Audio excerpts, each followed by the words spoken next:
Thank you everyone for joining us for, I think this is our third or fourth, maybe our fourth series in our pandemic lunch, brown bag lunch series. My name is Lisa Weatherhead and I sit on the education committee for AFP Nova Scotia.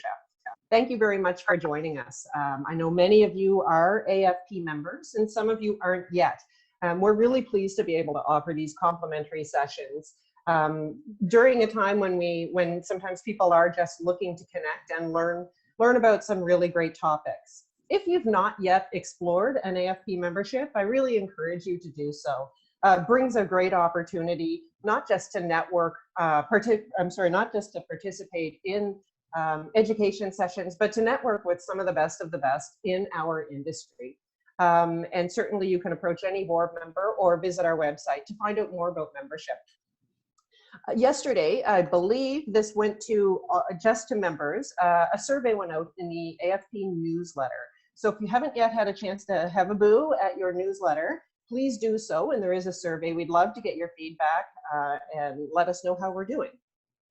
By way of housekeeping, there is a chat function, and I think Liz is going to talk about this a little bit further. There's a chat function in Zoom for those of you not familiar. And you can either message everybody or send a private message as well to any of the participants. I mentioned before, if you've not yet muted your line, it would be awesome if you could. It just makes it a little bit easier to hear for everybody.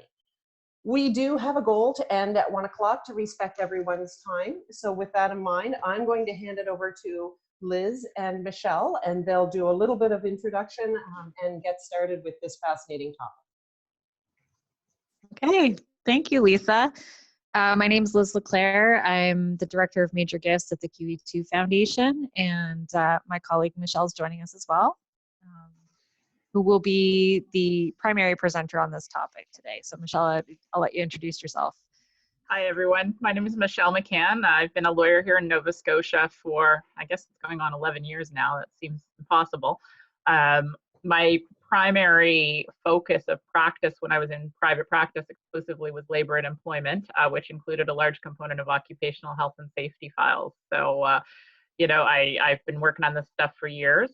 I now work at the QEII Foundation full-time and run a small private practice as well, advising nonprofits and small business. So I'm really excited to be here today and to try and translate my knowledge of the law into something that will be useful for you in helping with. Yeah, so Lisa just mentioned really briefly the chat function. So it can be a very, this topic is quite personal and can be quite confidential. If anyone has a question that they would like asked during the session but don't want to share it with the whole group, feel free to send me a private message via the chat function, and I will ask that for the group, and we can share that there. So anyways, so we'll get started. Michelle, I'll start working the slides. Just let me know when you want me to move them along. All right. Okay. Well, go ahead. So I know that what most of you want to hear about today is thoughts and ideas on how to keep people safe during the COVID-19 crisis. But I wanted to just go back right to the beginning and do a quick review of what the health and safety legal obligations are, and how you translate your legal obligations into a culture of safety in general. We're then going to talk about probably the main issue of the main safety concern in the fundraising industry, which is sort of, I'll say, psychological safety. So safety from discrimination, from harassment, from bullying, and from mentally unsafe workplaces. You know, most of the law focuses on physically unsafe workplaces like construction sites, but a lot of that just isn't as relevant to fundraisers as things like working alone or potential for violence or potential for psychological harm. So we'll focus on that as sort of the big issues in the fundraising industry, and then we'll translate all that into what's happening in COVID-19 and some practical thoughts for how to manage the safety of your teams during this really unprecedented and unusual work environment and work time. Next slide, Liz. So just very quickly, back to basics, legal obligations. We probably all know that Nova Scotia has an Occupational Health and Safety Act. Again, the bulk of that act is focused on physical safety. But what it does is Section 13 of that act imposes a very, I'll say, broad obligation on employers to take every precaution that's reasonable in the circumstances to ensure the health and safety of persons at or near the workplace. And so this has been sort of interpreted in other jurisdictions in Canada to mean psychological as well as physical health. And so I always advise employers that, you know, regardless of the fact that we don't have one specific interpretation here that says psychological health, this broad obligation includes both physical and psychological health and safety, and that employers should think about that when they're doing things like writing their written occupational health and safety program.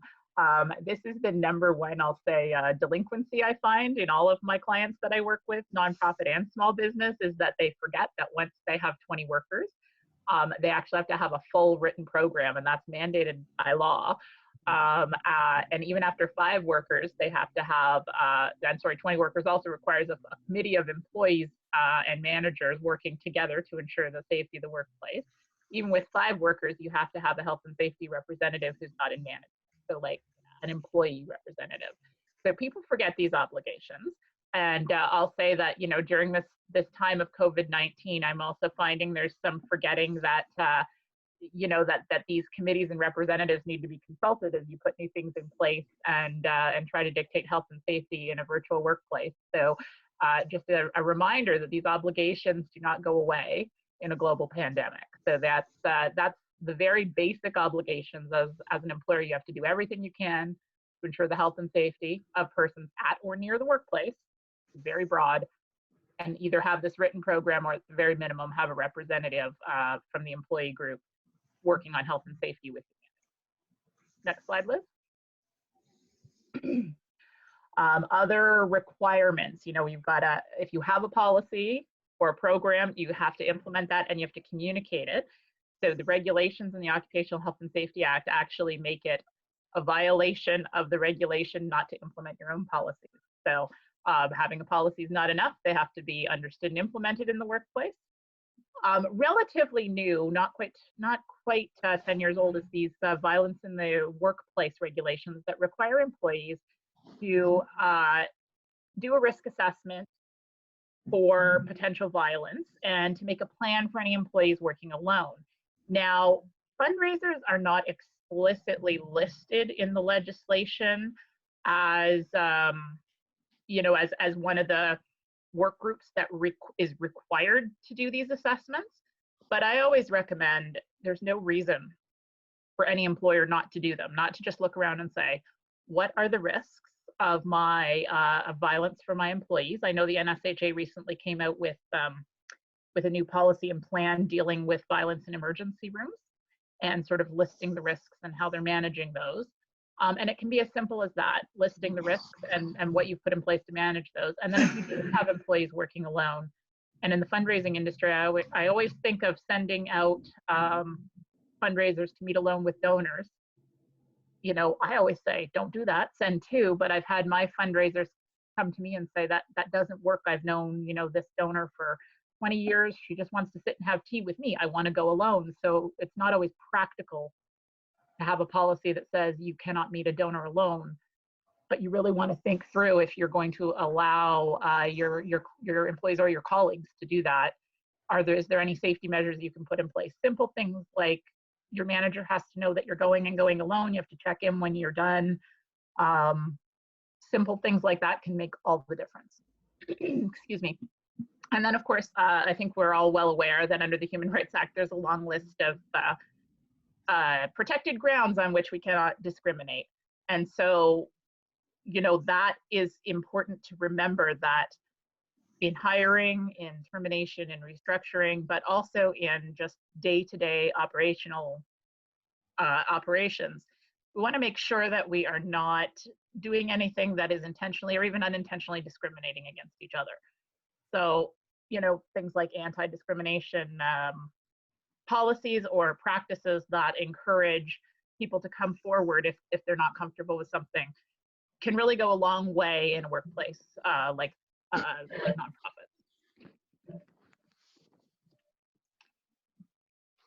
Next slide. So what about all of these other things that are actually more important to us? Psychological health, mental health, harassment, bullying, sexual harassment, cyberbullying and harassment. We do not have specific legislation in Nova Scotia addressing these things, but it doesn't mean they're not important, and it doesn't mean they're not interpreted into the requirements we do have. We used to have a cyberbullying act that actually placed liability on employers. If one employee was bullying the other, the employer was liable for that. That's since been revoked, but the fact that it ended up in legislation in the first place makes me go, you know, when are we going to see this again in future? Sexual harassment, obviously a form of harassment in both Human Rights Act and again been interpreted into the rest of it. So it's, I'll say there's no legislated specifics right now about the health and safety matters that matter most to our fundraising group. But that said, we're seeing legislation come out across the country addressing these things. And the most recent one is so specific about what you have to do, every workplace has to do, and the policies they have to have in place, and it's in New Brunswick. So I'm expecting to see something like that soon. And in the meantime, we are using our best judgment to write the policies and develop the practices that protect the psychological health of our employees. Yeah, Michelle, if I can just add to that, I had a meeting with the Ministry of Occupational Health and Safety a few months ago, and they are making that move to start applying psychological well-being and harassment, psychological health under the Occupational Health and Safety Act within the next year or two. So it's something that is coming down the pipeline for sure. Not at all surprising. Yeah, next slide. Yes, please. And so this is where I'm going to turn it over to Liz, because I can tell you what the law requires. And, you know, I have worked with employers who just say, well, what's the minimum? I want to put the minimum in place. And, you know, okay, we can do that. But what I generally advise, especially in nonprofits, is, you know, the policies are the starting point. And then what you want to do really is create a culture of safety for your employees. And that culture of safety starts with your people being willing and able to come forward to their managers and to leadership with any concerns whatsoever. So Liz, did you want to take it from here? Yeah, absolutely. Someone just asked if we'll be able to share the slides after the presentation, and we can certainly do that. I know Dennis has a copy of it, and we'll make sure that those are available to you. Yeah, so to Michelle's point, I've obviously written a lot on a very specific subject around sexual harassment, and I have been working with AFP's Women's Impact Initiative on a number of pieces around this issue. So to Michelle's point, having policies and having procedures are great, but it is certainly not enough. There are a couple of studies currently happening right now in relation to our sector. Right now, I've been working with, and they are continuing to do this study, Ohio State University. There's 2 researchers out of that university who are studying sexual harassment in our industry in particular, and doing interviews, and they will be publishing a full paper around that.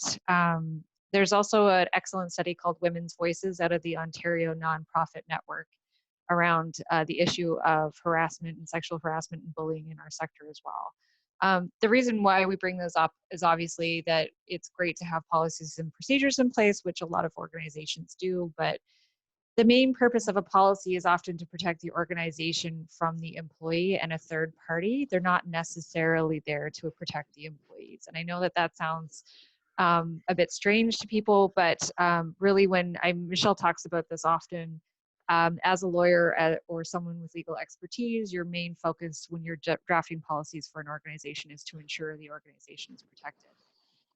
So it's just something to keep in mind. Policies are often not effective in making employees feel safe.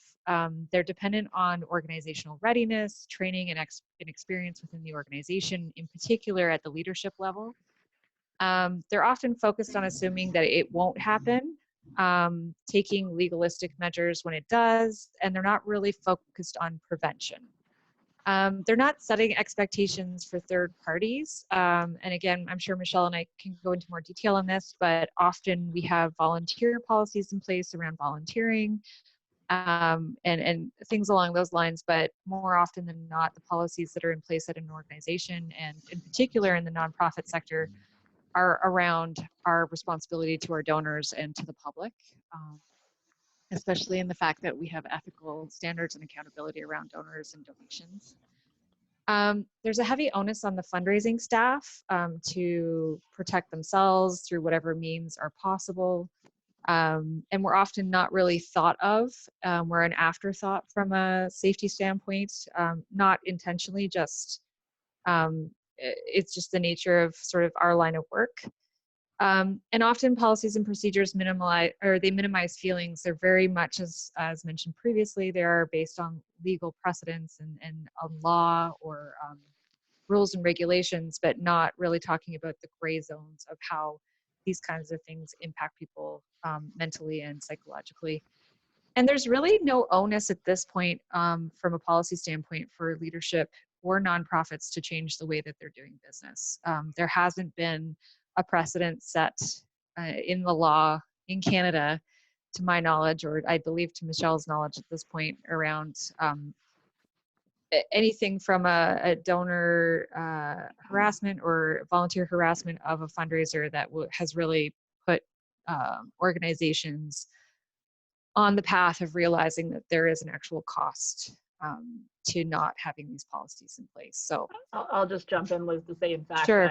I've had to argue with a number of leaders in the nonprofit industry who take the stance that we are not allowed to regulate our donors. They're not part of our organization, so we are not allowed to regulate them. And you know, there are different legal opinions on that. My opinion is, if they're working with your organization, you are setting the terms for how you are working with people. You can set no terms, you can set lots of terms, or something in between.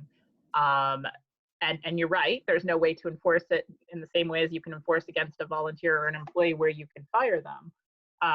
But you can fire donors or refuse to work with them or refuse to work with their causes. I know that is like a shocking thing to say in the fundraising industry, and I still get looks from my CEO when I say, no, you can fire a donor. But there is a large, deep-seated feeling out there that we don't have legal authority to do this. Well, it's your organization. You can set the rules of engagement. You don't require legal authority to have guidelines in place, but culture of safety, I think going back to the title, to Michelle's point, the biggest thing is that all of these procedures and policies are great if there is a culture within your organization that safety is a priority.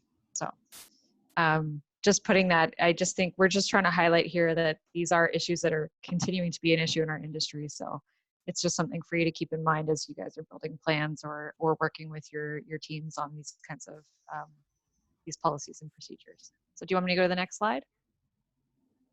Right. This is mine, isn't it? Yeah. Okay, culture eats strategy for breakfast. So that's, you know, there's a saying, so a respectful workplace must be part of an organization's culture to protect our teams. It does require strong leadership, and this will require leaders and those of you on the call that are in this position to navigate difficult and uncharted waters. Senior leadership and the board of directors have to set the tone in an organization that this behavior is unacceptable and that it will not be tolerated by anyone, regardless of who it is. And that's a difficult, as Michelle's pointed out, that's a difficult conversation to have. I think there is a serious lack of education at a board and leadership level in the nonprofit sector around these issues.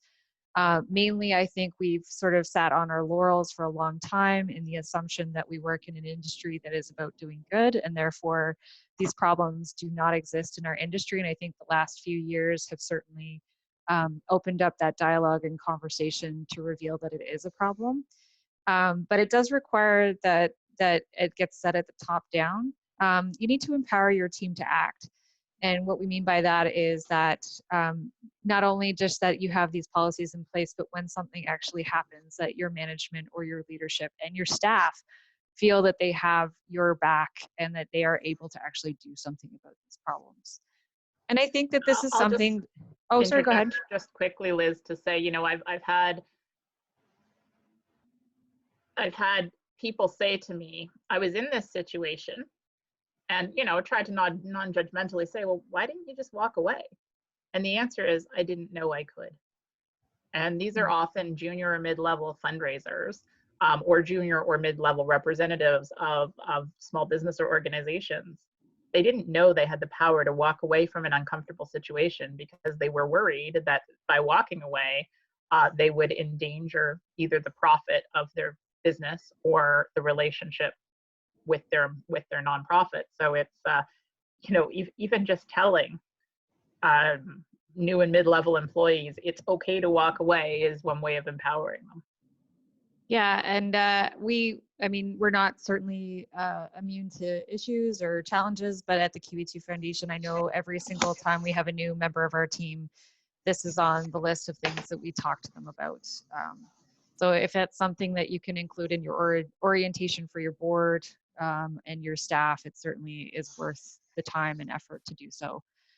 And I just personally, I feel like that our sector in general needs to draw a line in the sand. I think, we often talk about, are you willing to walk away from a significant donor relationship?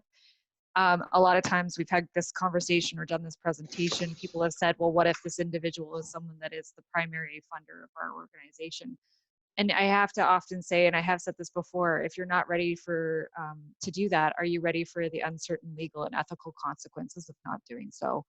I think it's only a matter of time before we have a watershed moment in our industry around this kind of challenge. And I think people need to be prepared to say or have a conversation as to why they continue to work with people who they knowingly knew were either bullying or harassing or causing any kind of psychological harm or physical harm to their staff in any way, shape, or form. So it's just something for people to think about. And one of the ways that here's just a practical tip. One of the ways I talk to board members and leaders about this is to say we really are in an uncertain legal environment, and in particular since the Me Too movement gained momentum, I've seen things like human rights decisions and awards of damages going up. I've seen provinces rushing to put in place new legislation about what employers have to do, and employers rushing to respond. So when we say, are you ready for the uncertain legal consequences, we really are not sure what the law is going to be 3 years from now, and what actions might be covered under that. So it really is, if you can't kind of use ethics to convince leadership to move in the right direction, sometimes you can use law. You've never done that, Michelle. Never. Never. Yeah. All right. Preventing harassment and bullying. So, again, the law and the legal obligations in Nova Scotia are very focused on physical safety and on what to do if something goes wrong. They do have that one all-encompassing section about protecting your employees, but there's not a lot of practical tips on how to do that. Look, as much as policy alone isn't enough, you do have to have the right policy. And there's a million different ways to write policy. And if you go to a law firm and have them write it, it'll be written very legalistically. But if you take that and add in your culture or your work culture, it can be done. I am now pointing people to the new, I still call them new, they came in place a year ago, the new anti-bullying and anti-harassment regulations in New Brunswick, because their regulations are incredibly focused on prevention.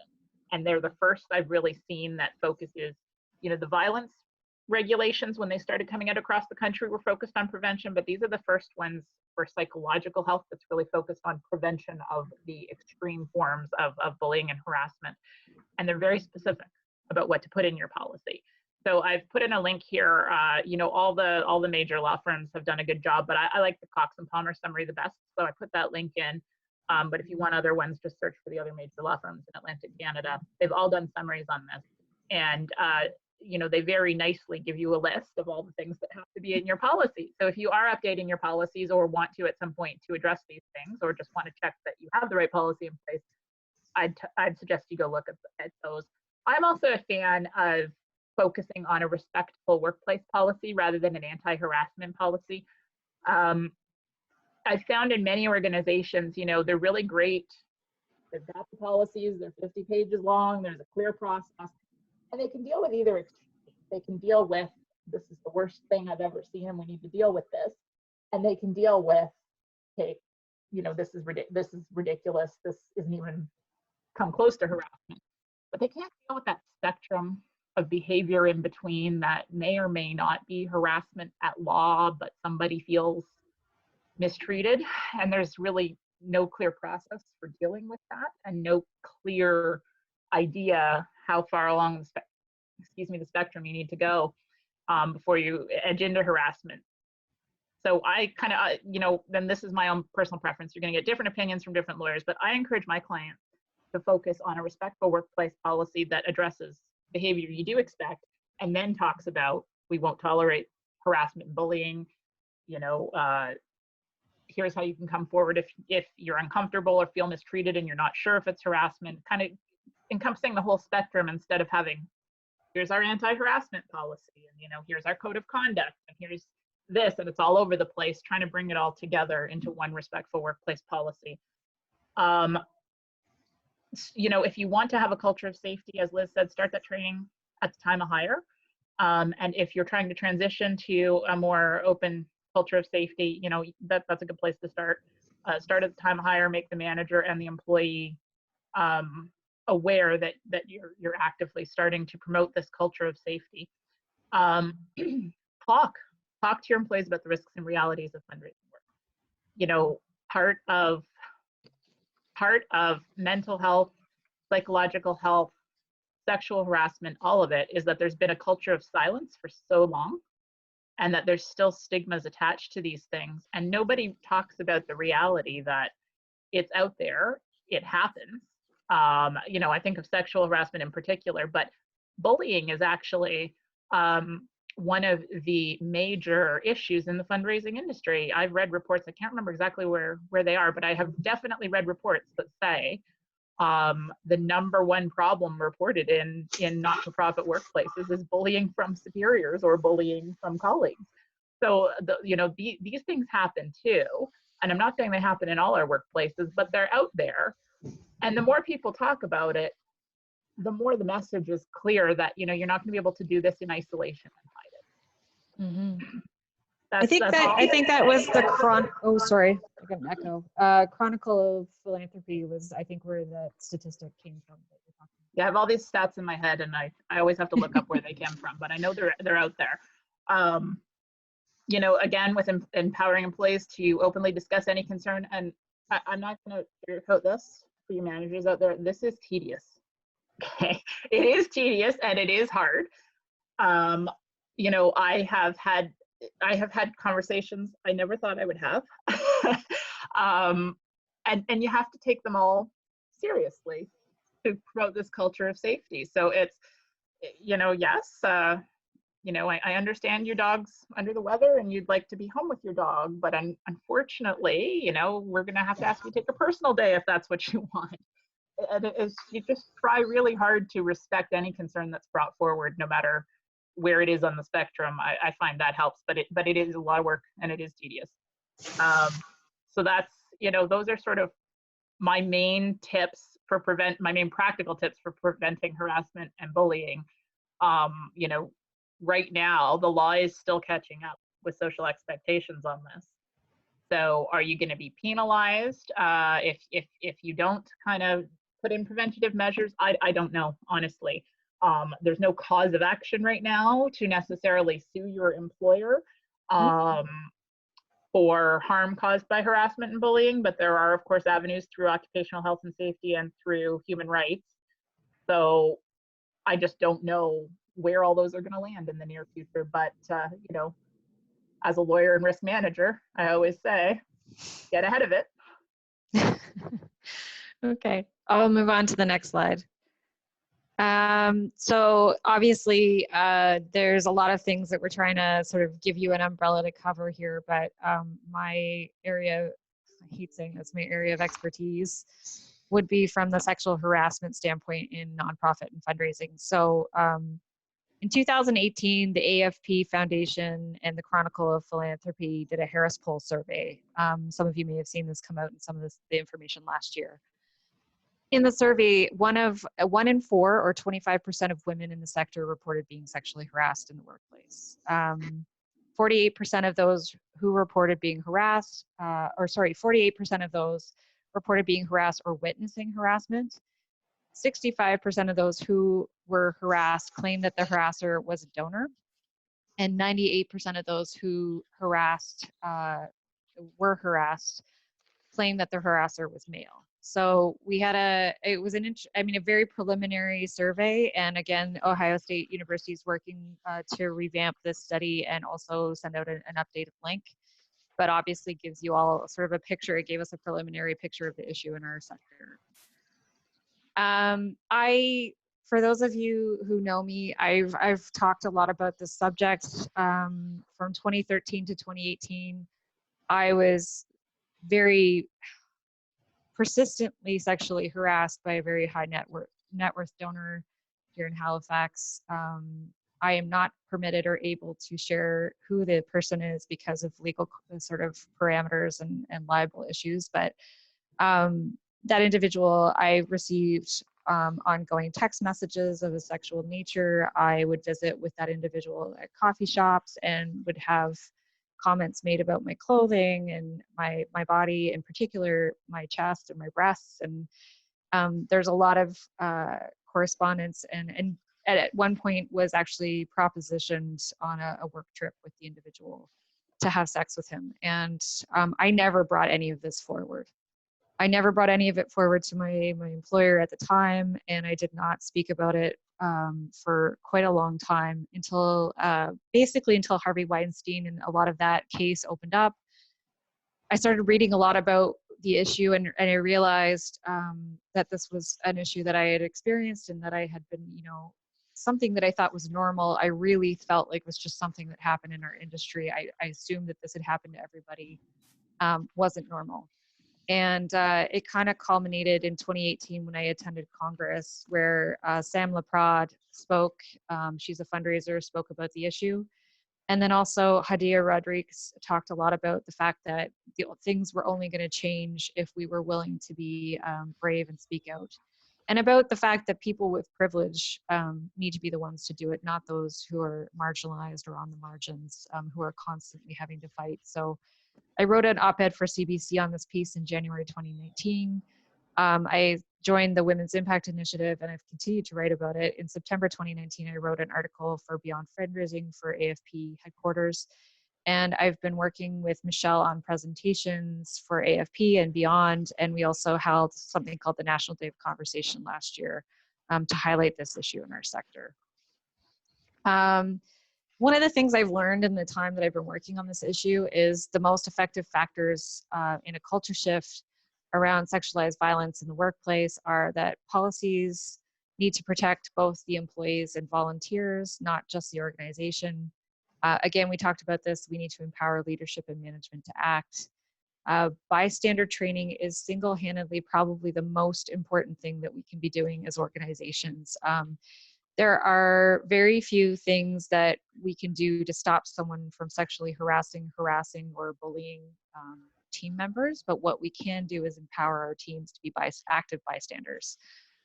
If you're looking for information on that, I can try and share some of the links to bystander training that are available in our region with Dennis to send out with the notes.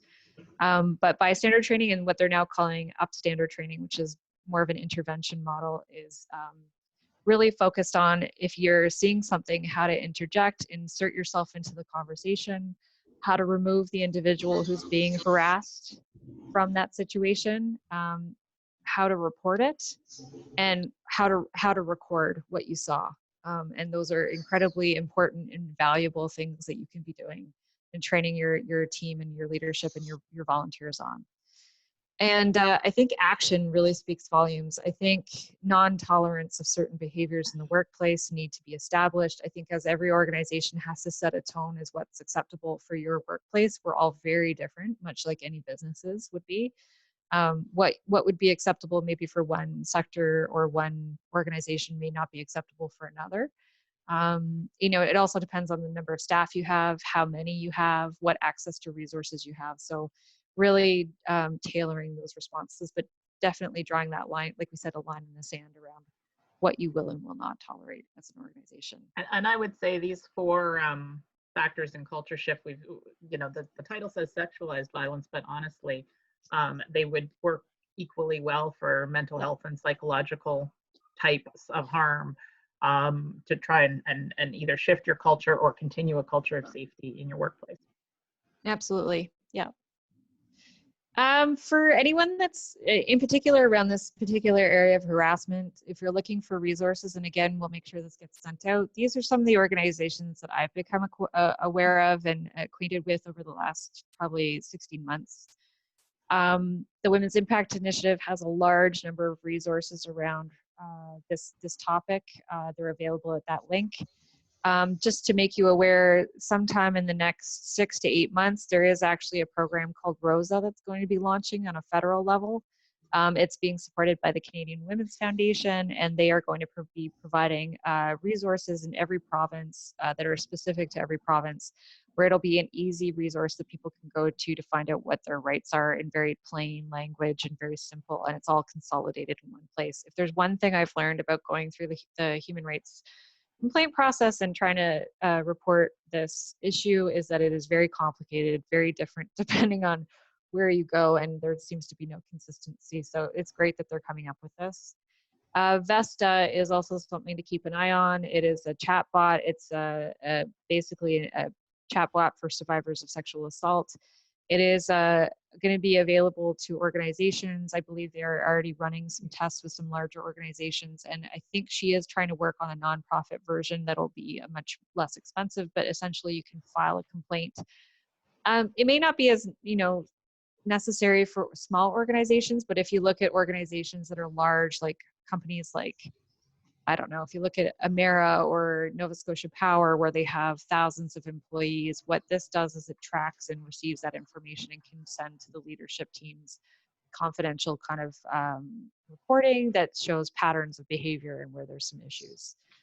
Next Gen Men, for any of you looking to provide the male, those who identify as male, either in your leadership or your board or your volunteers, with where there's some resources and training. They focus on particularly working around the issue of toxic masculinity and how to help men learn how to be better allies, and also around men's mental health, which is particularly important, I would say, in the last week or so with everything that's happened here in Nova Scotia.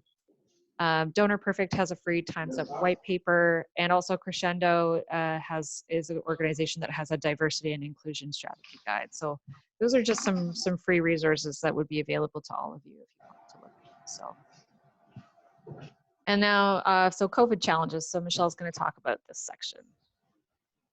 So, one of the interesting transitions for lawyers is that we are giving advice and proposing strategies based on the headlines these days, for better or for worse. We're taking what we know about the law in normal times and trying to apply it to a very abnormal time. So I guess I wanted to hit on a number of things I've seen out there that you may or may not face during the COVID crisis. But to highlight that, all the concerns that we talked about up till now in this presentation, they don't go away because of COVID. So, sexual harassment being one of those. I included a Twitter post from last Friday. It's still happening. People are interrupting Zoom calls to post sexualized comments, to degrade the presenters, and of course, to shout out discriminatory comments as well, specifically in religious type Zoom calls. We've seen a lot of that with attacking every religion, really.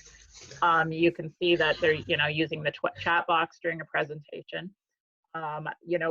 It's also possible that employees are receiving emails, texts, or being asked for things from donors, volunteers, or their colleagues that really aren't appropriate, even if they're not harassment. These things may still happen, and you may still have to deal with a situation if an employee comes forward. I also think that, what we have to consistently remind our people is that raising these concerns is not bothering their supervisors. It's really interesting coming from a law firm to a nonprofit industry, the difference between employee attitudes. I find consistently among nonprofit employees, they want to take the load off their supervisors' back as much as possible. They want to help. We're just a helpful group. So we don't want to bother our supervisors with our complaints or concerns. And that is particularly true, I'm finding in this time when, you know, there is a lot of pressure on managers and supervisors to keep the ship running.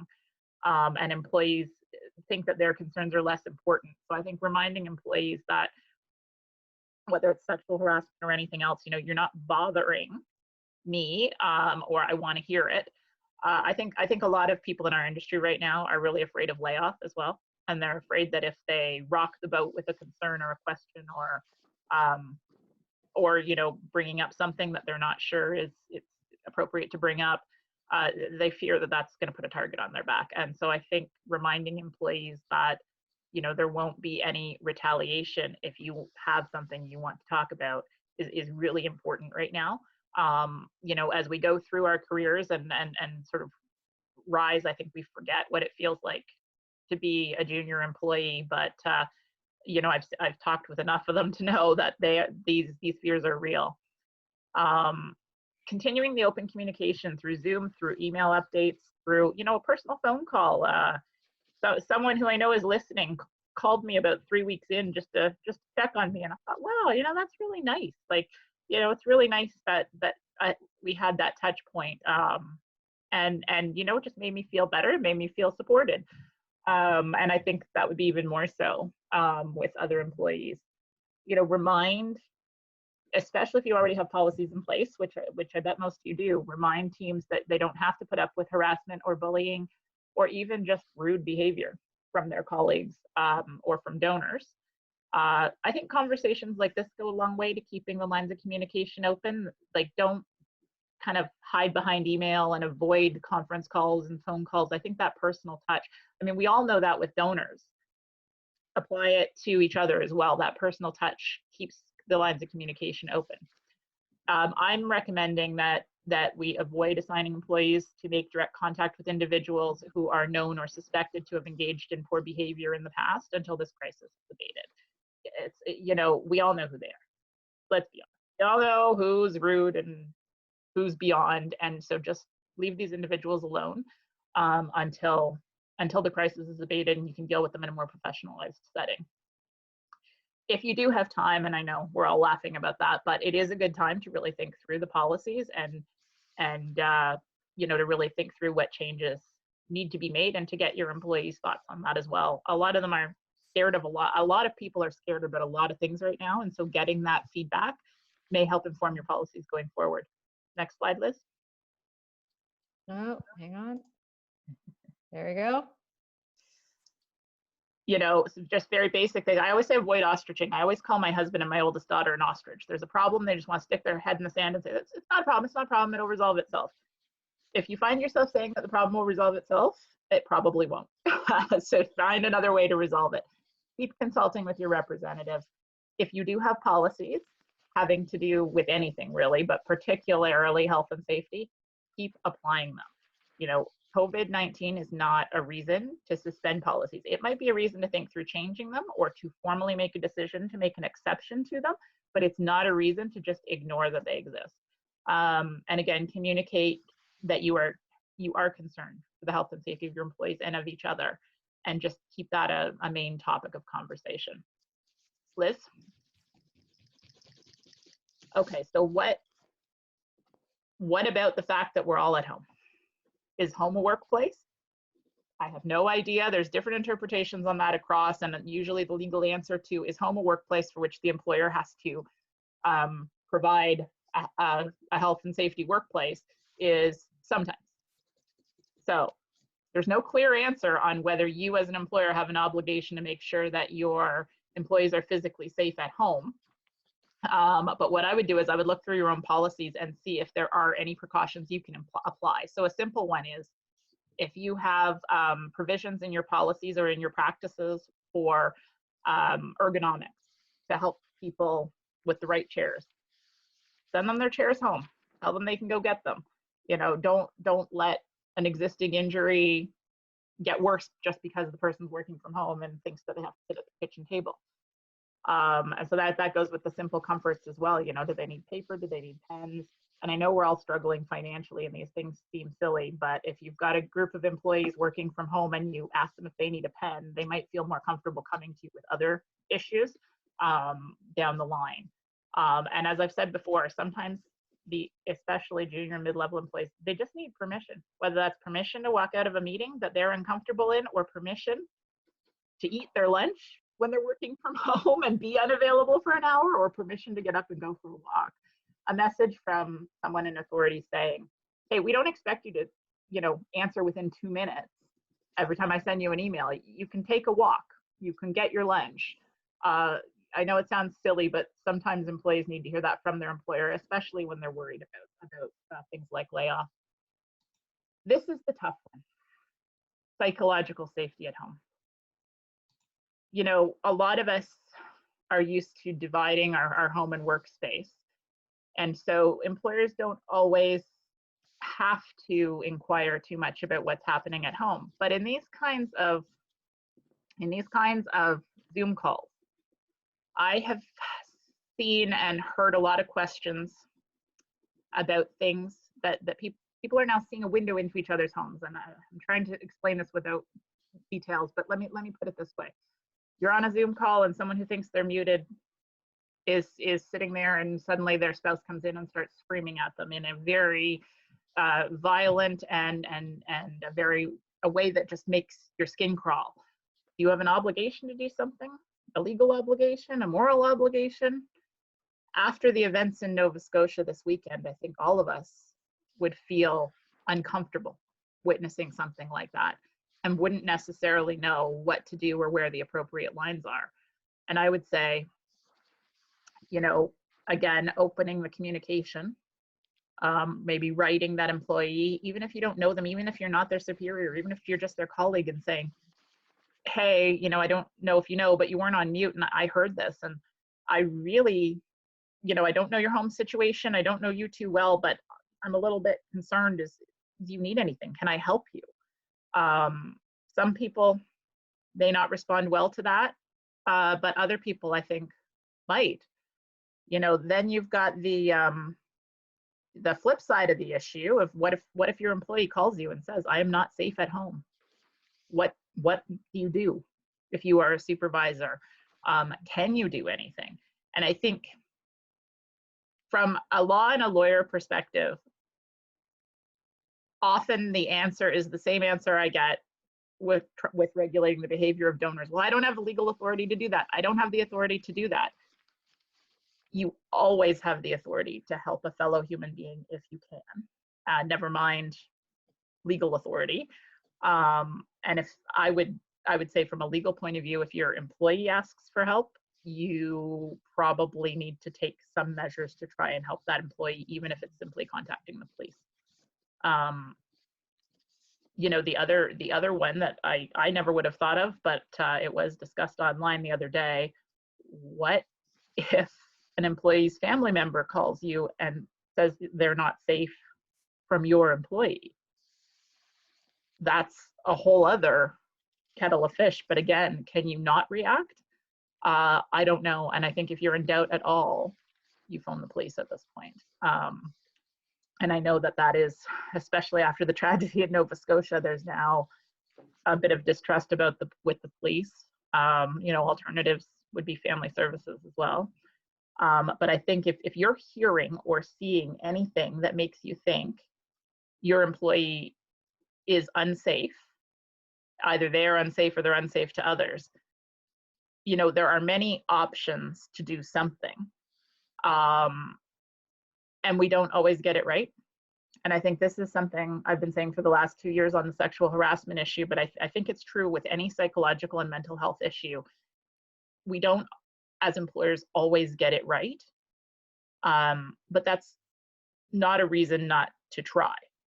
Now, some lawyers would take a completely opposite view of that and say, if you can't get it right, just don't do nothing, because you can't ever be blamed for doing nothing. I disagree with that. My personal opinion is the law is in place right now the way it is, that big general thing that says you have to take all reasonable precautions. I think doing nothing is often not the answer. So that's you know, I've really thought a lot about the tragedy in Nova Scotia and thought about how employers would deal with all these different things and hopefully prevent anything similar from happening or any harm coming to their employees or their employees' family. And there's no clear answers. I think just try to do something, reach out to the authorities if necessary, and don't feel badly for overstepping. You know, when we do have this window into each other's lives, we are going to see and hear things that we weren't expecting. And my longstanding advice is always don't ostrich, deal with it immediately. Don't delay until COVID is over. Address the problem and move on. If it's an easy problem, like I didn't like this tone of my boss's email, that's easier to address. If it's something more uncertain, like something you saw on Zoom, try to address it anyway. Go right back to the employee. All right. I'm just going to keep us moving along, if that's Yep. all right, Michelle. Yep. This probably speaks a bit to what you were referring to here, the increase in domestic violence. Yeah. It's obviously a tough topic. These statistics will be included in the slide. And as you said, if you hear or see something, and if an employee asks for help, you need to do what you I think need I to. basically went through this slide without realizing we had a slide on it. So okay. And I'll just very quickly say, you know, we're starting to think about return to work. Saskatchewan's got an opening up the province act. New Brunswick is starting to think about it as well. I don't know when we'll be back to work, but I do know that I'm a lawyer and I like written policies. So a written return to work plan is what I'm recommending. But I also think that a written plan can put everyone on the same page and be clear about who's. Oh, sorry. Michelle, you're good? Do you want me to move along? Next. Okay. I think I've talked too long here because I really wanted to leave time for questions, but you know, here's some other things to think about when you're doing that return to work plan. And each of these is going to be individualized to our organizations, our resources, and our employees. You know, are there going to be child and family care obligations? I know every summer camp I have my kids registered and this summer is closed. So I expect the same from many parents. You know, what are you going to do with those employees who, no matter what precautions you put in place, are too afraid to come to work? You know, you do have obligations to not discriminate based on fear, be it rational or irrational, of contracting an illness. What about those that are particularly vulnerable to COVID? Are you going to require them to come back to work? Is there going to be a specific accommodation in place? And, you know, what about those who've had COVID? Now, I think thinking about these things in advance is key. Anyway, didn't leave enough time for questions, but you're always you're always welcome to reach out to me by email if you have something specific. Yeah, absolutely. So we'll make sure that those are contact information is included in the slides as well. And thank you very much. I don't know, Lisa, if there is time for questions, but she's on mute. You're on mute. So much better that way. We probably have time for one or two questions. Did you have any come in on the chat at all, Liz, that we should look at first? No, just the request around sharing the slide deck. So we're happy to do that, certainly. And again, you know, Michelle and I are always happy to take questions offline about any of these issues if you have any questions. But more than Dennis here. I've shared the slide deck in the chat, so if anyone wants to download directly right now, and we're not limited to an hour, so if we want to go long, we can. Oh, yeah, I mean, I have time. I don't know about you, Michelle. Yeah, I had booked till 1:30, so if anyone does have questions, I'm happy to stay and answer them. Okay. So somebody was just asking a question around what the obligations are for accommodating those who wish to stay home longer once things open up with COVID-19. I know we were talking about this morning on one of our calls, Michelle, but I also saw, is it Mark Bloomberg posted around people having the right to stay at home. I'm not sure, something to do with the compensation packages, but I'll leave it with you to speak more to the actual legal logistical side of that. Yeah, so this is where it's going to get complicated because everybody's individual situation is going to dictate what, if any, accommodation they're entitled to. So in the Human Rights Act, there's a list of, I think it's 19, but I can't remember. They're called protected grounds. So it's things like family status, illness or disability, and fear, irrational fear of contracting an illness are the three that are particularly relevant to COVID. The family status might include things like, I have children at home and I have no one to care for them. I'm caring for an elderly relative, who developed complications during COVID. I can't think of anything else off the top of my head, but those two are the two family status ones that definitely jump to mind. And so there would be a legislated obligation to consider an accommodation for people who come forward under those circumstances and ask. Same thing, if you have an employee that's absolutely convinced that if they come back to your office, they're going to be contracting COVID or have a significant risk of it, you may require, you might have to think through an accommodation there. And so kind of that one brings in both lines, because you've got to do a health and safety investigation and assessment to say it's safe to be back at work. But then if they still believe it's not, you've got to say, okay, well, let's consider accommodation. Accommodations can take tons of forms, and your employee does not, your employees don't get to dictate to you what the accommodation is going to be. It does have, but they have to cooperate with options. And you as employer have to come up with options if you can. And that bar for I can't is actually pretty high. So, types of accommodations that are already popping up are unpaid leave of absence, work from home, partial work from home. It really is going to depend on what the employee's issue is and what you can do for them. Now, I will say that I want to stay home because I'm making almost as much as on benefits is actually not a valid reason to accommodate someone. And both the CRA and Mark Bloomberg, as I recall from things I read last week, have been pretty clear. He's a Toronto lawyer that specializes in this and my own personal hero. They have been pretty clear that if there's any indication or evidence anywhere down the line that an employee chose not to come back to work, that they're going to have to repay those benefits. Now, choosing not to come back to work and asking for an accommodation because there's no possible childcare are two different things. And so it's going to be really tricky for employers who don't have the internal expertise to navigate all of this.